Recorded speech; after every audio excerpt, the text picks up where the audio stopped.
Mahama compte aussi se rendre au Libéria et en Sierra Leone. Marichel Fofana nous en dit plus. Dans le cadre d'une tournée dans les pays touchés par la maladie à virus Ebola, le président ghanéen John Dramani Mahama est à Conakry ce lundi. Une visite de soutien aux autorités guinéennes. En sa qualité de président en exercice de la CEDEAO depuis mars dernier, le chef de l'État du Ghana a mis à profit son séjour pour discuter avec son homologue guinéen Alpha Condé de l'épidémie d'Ebola qui sévit dans le pays. My visit is in solidarity with the countries affected by Ebola. La visite c'est... So I come on behalf of all the other ECOWAS countries. Je suis là au nom de tous les pairs de la CEDEAO, le président de la CEDEAO, to express our solidarity, pour exprimer à la République de Guinée toute notre solidarité, to commend the Guinean people, pour encourager et louer les efforts du peuple guinéen, and to encourage you in your efforts to be able to overcome this disease. et tout en vous encourageant dans vos efforts de continuer à lutter contre ce virus. La présence du président ghanéen n'est pas une surprise pour moi. The presence of the president of Ghana here is not a Je sais que nous pouvons compter sur le Ghana. I know that we can rely on Ghana. Je sais que nous pouvons compter sur le Ghana et sur le président. And we can rely on the president also. Nous savons que le Ghana aurait fait mieux s'il n'avait pas des problèmes économiques et financiers qu'il a actuellement. Nous sommes quand même reconnaissants au président parce qu'il nous a envoyé une aide en nourriture et en Grateful to the president here because he has sent us some food stuffs despite the economic situation in his own country. En venant ici, il montre qu'on n'attrape pas l'Ebola en descendant sur This is le to territoire. show you that by coming here you cannot get infected with Ebola. Et j'espère que son message va être entendu et que tous les pays de la CEDEAO vont ouvrir les vols, les frontières et prendre des mesures de protection aux aéroports comme nous le faisons. Open their borders. Cette tournée sous-régionale s'inscrit dans la logique de soutien à la fois moral et matériel afin que la maladie soit éradiquée dans l'espace CEDEAO. Après leur tête-à-tête, les deux chefs d'État ont visité le dispositif sanitaire installé au sein de l'aéroport de Conakry afin de constater de visu les mesures prises par les autorités guinéennes dans le cadre de la lutte contre Ebola. La fête de l'indépendance sera-t-elle célébrée le 2 octobre prochain à Mamou? Le non-respect de la date est aujourd'hui sur les lèvres de plus d'un Guinéen. Information non encore officielle, mais pour cause, la situation actuelle de l'épidémie d'Ebola est un commentaire de Ibrahima Soriari Yansani. Autant Ebola décime des familles en Guinée, Sierra Leone et Libéria, autant il bouleverse les calendriers des rencontres et festivités. Le respect de la date du 2 octobre, jour pour célébrer la fête nationale à Mamou, suscite des interrogations. Les rumeurs vont bon train dans la cité sur un éventuel report de la date pour le mois de décembre à cause de la situation actuelle de l'épidémie de la fièvre hémorragique à virus Ebola. Des sources annoncent que les autorités ne veulent pas risquer. Il faut éviter à la Guinée la propagation de la maladie à grande échelle. La fête de l'indépendance, délocalisée à l'intérieur du pays depuis 3 ans, sur initiative du chef de l'État, regroupe des milliers de Guinéens et étrangers. Boké en 2012, Zérekouré en 2013 illustre bien cela. Mamou, ville carrefour, regroupera également cette année du beau monde. La ville fait déjà sa toilette, les chantiers de construction et de rénovation sont en cours. Certains chantiers viennent même d'être lancés. Mais le plus important pour certains serait comment regrouper des jours ces milliers de personnes qui voudraient effectuer le déplacement sur Mamou. La question reste posée alors que l'état d'urgence sanitaire interdit les grands regroupements. C'est le suspense du côté des autorités. Rien n'est encore annoncé officiellement. Je vous l'annonçais dans les titres, leçon de traitement des personnes atteintes ou suspectées de la fièvre épidémiologique à virus Ebola de Donka est méconnue de la société. À cet effet, une psychose totale des citoyens règne autour des activités qui se déroulent à l'intérieur du périmètre de sécurité. Qu'y a-t-il dans le centre? Comment fonctionne-t-il? Les images inédites réalisées par notre équipe de reporters, Tcherno Falilou Diallo, Mohamed Lamine Kaluga. Mesures d'hygiène strictes pour tout le monde sans distinction avant d'avoir accès au centre de traitement d'Ebola de Donka. Comment est compartimenté ce centre installé en plein air? La visite guidée avec Louise Anneau. Nous, on appelle ça le triage, c'est-à-dire que c'est la première consultation que les patients qui sont référés des centres de santé ou alors à travers le 115 sont référés ici. Et là, ils ont une première consultation avec un spécialiste qui va déterminer si oui ou non le patient est suspect, c'est-à-dire s'il peut avoir Ebola. C'est absolument pas tous les patients qui arrivent ici qui vont rentrer dans le centre. C'est seulement ceux dont on pense qu'ils peuvent avoir la maladie. Ici, c'est le stock médical dans lequel on a tous les médicaments et tout le matériel médical. Vous savez, la combinaison, elle est à usage unique. Donc on a beaucoup de combinaisons qui sont utilisées chaque jour, environ 80. Selon Louise, le centre n'a enregistré aucun incident majeur depuis son ouverture. Tout le matériel utilisé est incinéré le même jour pour éviter tout éventuel risque de contamination. Alors, il n'y a pas de différence dans le traitement des cas suspects et des cas confirmés parce que c'est de toute façon un traitement symptomatique. Donc à chaque symptôme, on va apporter des réponses nécessaires.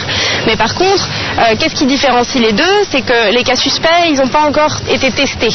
Et c'est seulement avec le test de laboratoire qu'on peut savoir si on a l'Ebola ou si on a autre chose. On ne peut pas faire sortir de papier parce que dès que quelque chose rentre à l'intérieur, ensuite il doit être brûlé. Donc la personne à l'intérieur de l'isolation est en train de dicter à une autre personne à l'extérieur toutes les constantes vitales d'un malade et l'état de santé des malades. La température est élevée dans les combinaisons de travail, d'où la déshydratation des médecins. Donc ils reprennent des forces dans un réfectoire installé au sein même du centre. Donc le déshabillage, c'est un processus avec beaucoup de règles pour éviter que le personnel médical et les hygiénistes soient contaminés par la maladie. Donc ils sont dans cette tenue-là, jaune, et puis ils vont faire plusieurs étapes. D'abord on va sprayer devant, ensuite on va sprayer derrière, on va enlever le tablier, à chaque fois on se lave les mains. Il y a tout un processus comme ça. Au départ, les agents de santé qui y travaillaient dans le centre avaient la peur au ventre. Une peur qui s'est évanouie de nos jours. Au début ça a été, mais là c'est plus qu'une passion. Hein. C'est une passion maintenant de travailler là-dedans. Il n'y a plus de peur, j'ai pas peur. Et au début c'est vrai, pendant que ça a commencé, les gens ne s'y connaissaient pas. Ce n'est un secret pour personne que c'est une des premières fois que Ebola a touché la Guinée. Donc au début tout le monde a eu peur, mais là maintenant on n'a pas peur. Hein. Personnellement j'ai pas peur, j'affronte et puis bon voilà, ça se passe bien. À cause du risque de contamination, nous n'avons pas eu accès à la salle des malades. Tout porte à croire qu'ils sont entre de bonnes mains. Nous avons les kits d'admission qu'on prépare ici. Si soit il y a un patient qui vient de rentrer, on prépare des bassines petites. Donc on a des bassines, on prépare des bassines, des assiettes, une cuillère, une tasse, des savons, des serviettes et des pagnes et une bouteille d'eau pour la kit d'entrée. Parfois on a du sucre, on a du Nescafé. Là, le matin, chaque personne a son déjeuner. Les bouteilles d'eau, ça c'est pour les patients. Et nous avons des matelas, des lits en métallique qui sont dehors pour l'isolation, que ce soit suspect, confirmé ou extension. Nous n'avons pas pu obtenir de témoignages avec les parents des patients qui invoquent la peur d'être vus à la télé. Une cellule psychologique est mise en place pour remonter le moral de ces parents. Les échanges parents-médecins sont fréquents au sein de cette cellule. Ici, nous sommes à Donka. Derrière moi, il y a le centre de traitement d'Ebola. Et sous cette tente que vous voyez, il y a 24 personnes qui sont administrées. 14 sont confirmées d'Ebola et 10 personnes sont suspectées. Les médecins guinéens, en collaboration avec ceux de l'Organisation mondiale de la santé et de Médecins sans frontières, travaillent sans relâche pour tenter de sauver la vie de ces personnes. Et bien après 2 jours de constat sur le territoire guinéen, la secrétaire d'État française s'est réjouie des stratégies de lutte contre Ebola adoptées par la Guinée, une satisfaction qu'elle a exprimée lors d'un point de presse à l'aéroport international Gbissia-Conakry. Lansana Traoré. Cette visite de 2 jours a permis à la secrétaire d'État française de constater de visu les efforts des Guinéens pour lutter contre le virus Ebola. J'ai vu sur le terrain des hommes et des femmes qui se battaient pour faire reculer ce virus Ebola, des Guinéens bien sûr qui sont impliqués dans cette lutte, des ONG et notamment Médecins sans frontières qui est présent sur le terrain et actif depuis le début et je crois qu'il faut les en remercier. En cette période d'épidémie, Annick Girardin estime que la Guinée a besoin de solidarité, non d'isolement. La Guinée aujourd'hui ne doit pas rester isolée. Je suis venue en Guinée, c'est possible de venir en Guinée, c'est possible de faire reculer Ebola, c'est possible de guérir de la maladie Ebola. Quant aux difficultés dans la lutte contre Ebola, elle répond.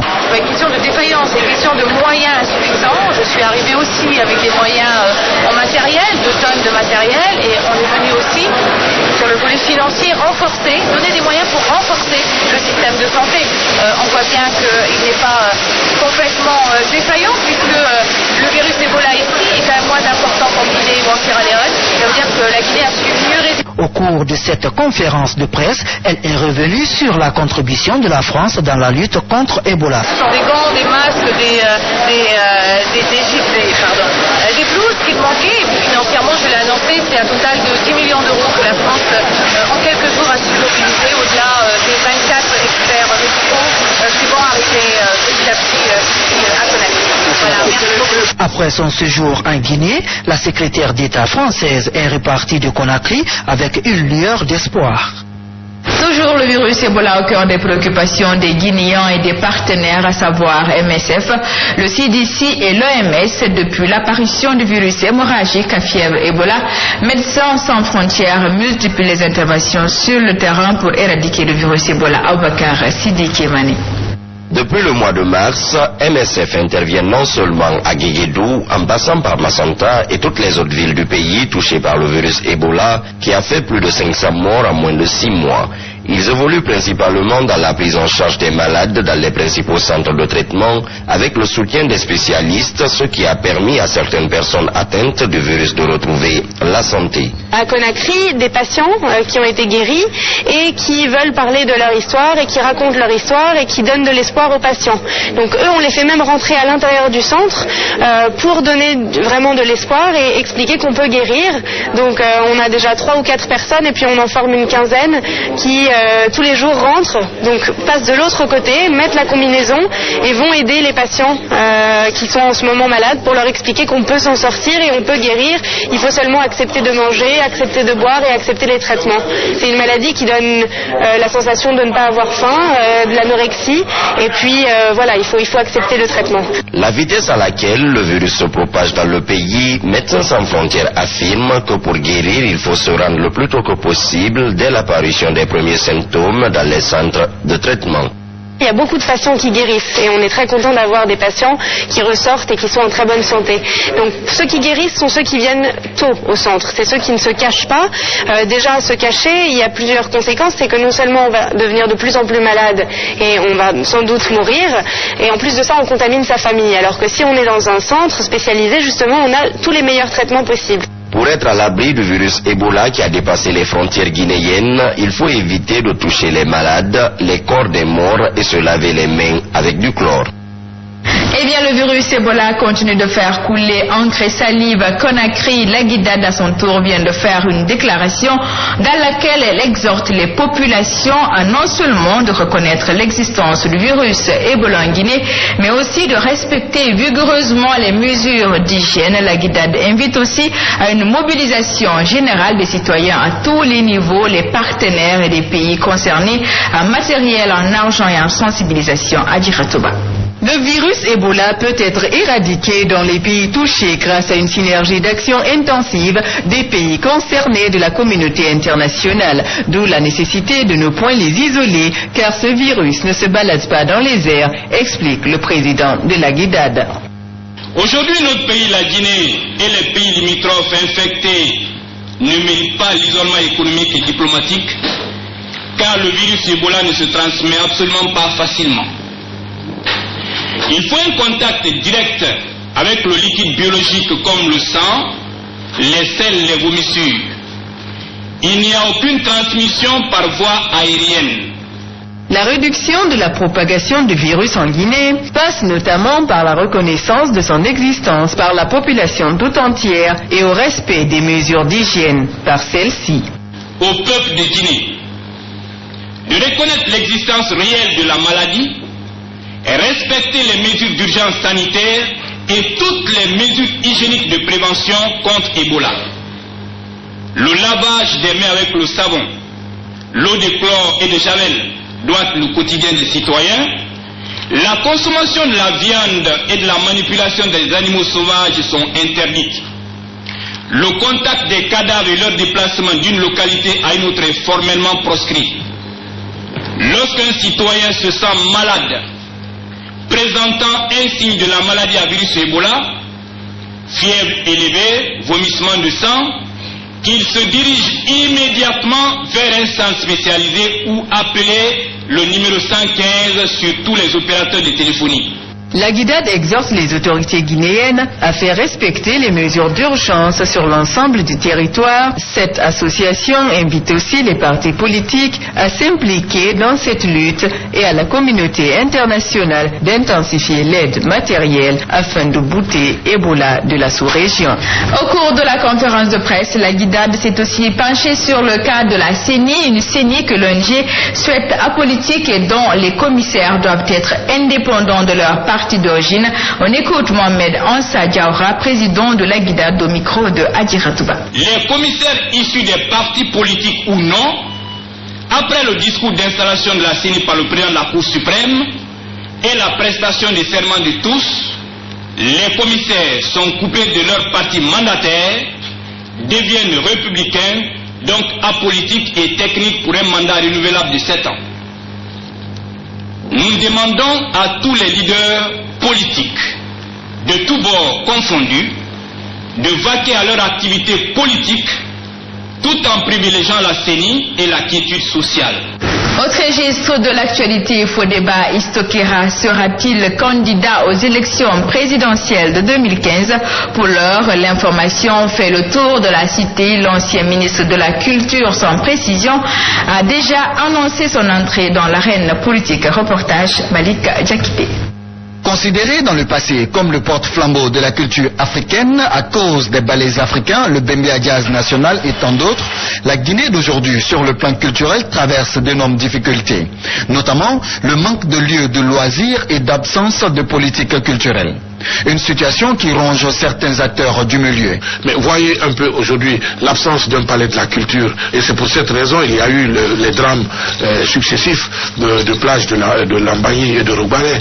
Au moment de la Première République, la priorité était accordée à la production, à la promotion et à la diffusion. Parce que dans chaque préfecture, il y avait au moins une permanence, aujourd'hui qu'on appelle maison de jeunes, et qui se trouve aujourd'hui troquée aux commerçants qui vendent du riz, de l'huile, de la tomate, de la mayonnaise. Face à cette problématique, l'ancien ministre de la Culture décide de changer de costume en 2015.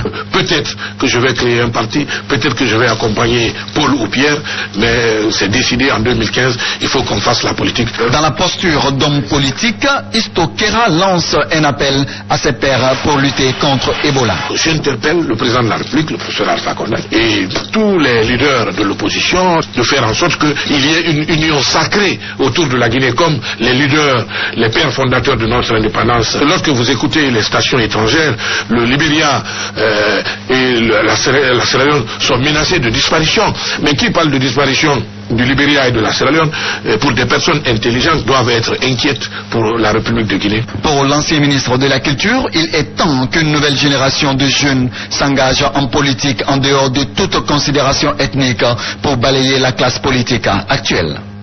Je vous le disais au début de cette édition, un groupe de fausseurs sous les verrous au nombre de 5 dont un douanier. Les mises en cause ont été mis aux arrêts par la direction des douanes. Cette dernière a animé un point de presse ce lundi. Objectif, éclairer la lanterne de l'opinion sur le réseau qui falsifiait les documents bancaires de la BCRG. Des mesures sont prises par la douane en vue de lutter contre la fraude. Mfali Guilavougi.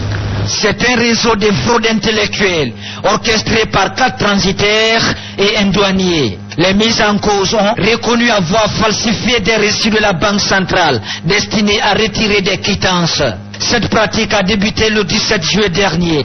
Qui était délivré pour ceux-là qui faisaient le paiement espèce à la Banque centrale.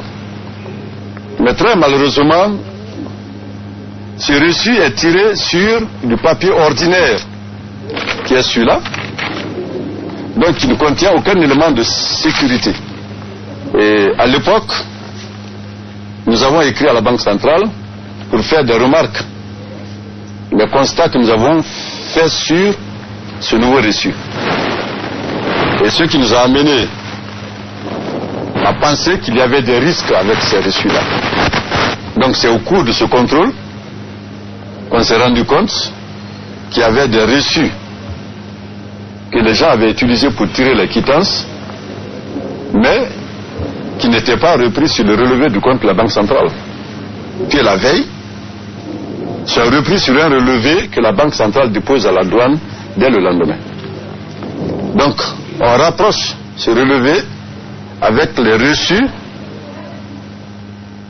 qui ont été déposés au niveau de la direction des recettes. Donc, c'est au cours de ce rapprochement qu'on s'est rendu compte qu'il y avait des reçus qui ne figuraient pas sur le relevé. Donc, des faux reçus. Il n'y a pas de péril à la demeure. Des dispositions sont prises pour circonscrire, voire stopper l'hémorragie financière, a expliqué le directeur général des douanes. C'est des petits montants. C'est pour les véhicules qu'on peut aller payer l'espèce à la Banque centrale. Donc, c'est l'espèce là qu'ils ont dans la main, qu'ils se partagent et puis font les faux reçus. Mais sur les gros montants, il n'y avait aucune possibilité parce que le paiement ne peut se faire que par chèque certifié ou par virement. Je crois que le problème est circonscrit. Parce qu'aujourd'hui, pour enlever un véhicule, il faut absolument que le montant de votre reçu ou le numéro de reçu figure sur le relevé de la Banque centrale. Les 5 présumés faussaires sont sous le verrou. Ils répondront sous peu de leur acte devant la justice. À présent, dans le cadre du renforcement des capacités des membres du comité interministériel des droits de l'homme, une quarantaine de participants prennent part à un atelier de formation qui a débuté ce lundi pour une durée de 5 jours. Il s'agira, entre autres, de familiariser les participants aux différents concepts liés à la promotion et à la protection des droits de l'homme, susciter l'intérêt des bénéficiaires sur des instruments internationaux, régionaux et nationaux, ainsi que le mécanisme de surveillance. C'est une initiative du ministère des droits de l'homme en collaboration avec le Haut Commissariat des Nations Unies aux droits de l'homme. Reportage Sarah Camara. En matière des droits de l'homme, la Guinée a ratifié la plupart des traités internationaux, mais cependant, elle reste redevable de plus d'une quinzaine de rapports. Nous tenons à ce que les membres de ce comité interministériel soient outillés pour bien répondre notamment à l'exigence de la communauté internationale. La Guinée fait partie de cette communauté internationale. Donc la Guinée est en train de remplir ses obligations internationales et nous souhaitons que cet engagement soit aussi visible par rapport aux organes africains, puisqu'il existe la Commission africaine des droits de l'homme et des peuples et la Guinée, je n'ai aucun souvenir si la Guinée a déjà soumis un rapport devant la Commission africaine des droits de l'homme. Je sais que ce sont les ONG qui le font. Et l'État a ce rôle premier à jouer. Ces rapports élaborés par le comité interministériel des droits de l'homme prennent en compte les aspects liés au genre. D'où la tenue de cet atelier pour outiller ses membres à une compréhension commune des questions des droits de l'homme et un savoir-faire des missions qui leur sont confiées. Il faut donc que ces rapports soient rigoureux, qu'ils soient crédibles, qu'ils soient sérieux. Nous ne devons rien mettre sous le tapis. Nous devons avoir le courage et l'honneur de dire ce qui va et ce qui ne va pas pour enfin espérer changer la nature des choses et inscrire notre pays dans une dynamique sérieuse de respect des droits de chacun de nos concitoyens, quelles que soient par ailleurs leurs opinions, leur origine ou leurs particularités. Véritable outil de plaidoyer, ces rapports sont le puissant baromètre pour mesurer l'état de satisfaction des populations et la communauté internationale, mais aussi les efforts du gouvernement en matière de promotion et de protection des droits de l'homme. L'actualité ailleurs, Sigiri, considérée comme la capitale de l'or et la préfecture la plus convoitée par les orpailleurs locaux ou étrangers, beaucoup de jeunes se sont lancés dans l'extraction de l'or qu'ils considèrent comme la meilleure activité génératrice de revenus. Salimatou Diallo pour le reportage.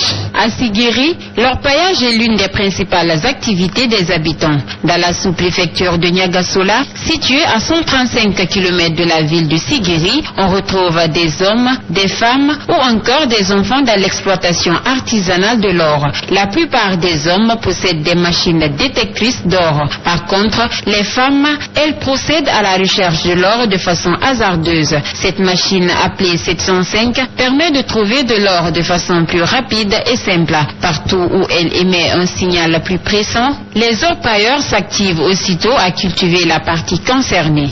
Machine 705 107, c'est le nom de la machine, mais elle ne peut pas détecter l'or se trouvant en profondeur de terre. C'est comme ça, nous on travaille ici.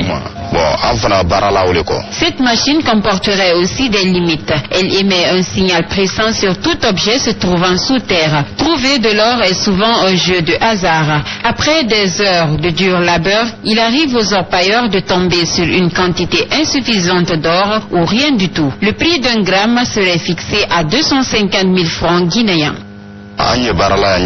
Nous procédons comme suit. Parfois, on peut obtenir 1 gramme ou plus. Par contre, d'autres jours, on rentre sans rien. C'est une question de chance. Nous revendons le gramme à 250 000 francs guinéens. 250 000. Les femmes sont celles qui souffrent le plus dans cette activité car ne possédant aucun matériel adapté. Portant leur bébé au dos, elles passent parfois toute une journée à travailler sans pour autant trouver gain de cause. Nous faisons cette extraction de façon hasardeuse. Nous ne comptons que sur Dieu. Au cours de la journée passée auprès de ces orpailleurs, aucun d'eux n'a trouvé un seul gramme d'or, un réel calvaire. Culture à présent, la finale de la 3e édition du Fitini Music Show a eu lieu ce week-end, une compétition organisée chaque année par la CPP qui vise à promouvoir la culture guinéenne. Marissa Silla, la candidate qui a imité la journaliste du groupe de presse Évasion Guinée, a été l'heureuse gagnante. Reportage Isiaga Djakite. La fiole de Satakaba, présentatrice au groupe Évasion Guinée, est la lauréate de la 3e édition du concours des jeunes talents organisé par la CPP dans la catégorie Le Petit Journal. C'est une joie pour moi de remporter cette victoire de Fitini Music Show. Je remercie la CPP qui a organisé cette compétition.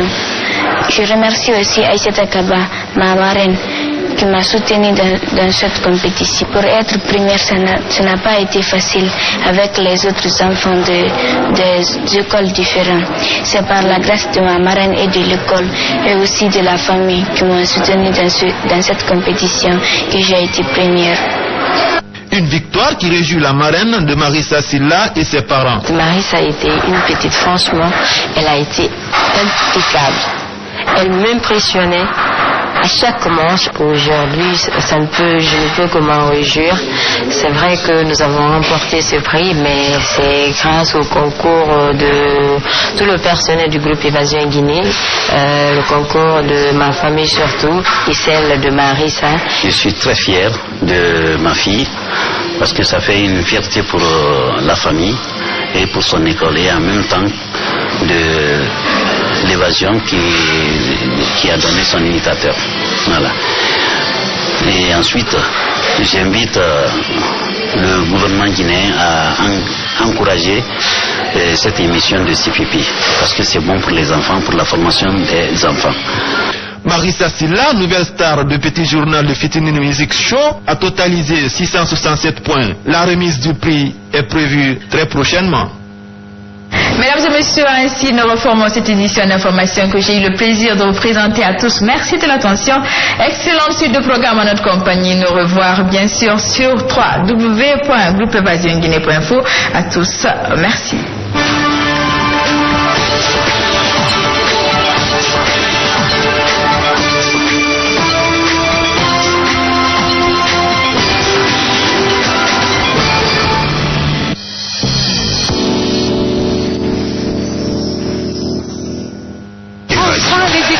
Du groupe Évasion sont disponibles. Fini les abonnements, fini les factures. En un seul achat et à un prix incroyable, les décodeurs du groupe Évasion vous offrent des images plus nettes avec des programmes en haute définition. Pour tout renseignement, appelez-nous au 657 90 00 04 657 90 00 09.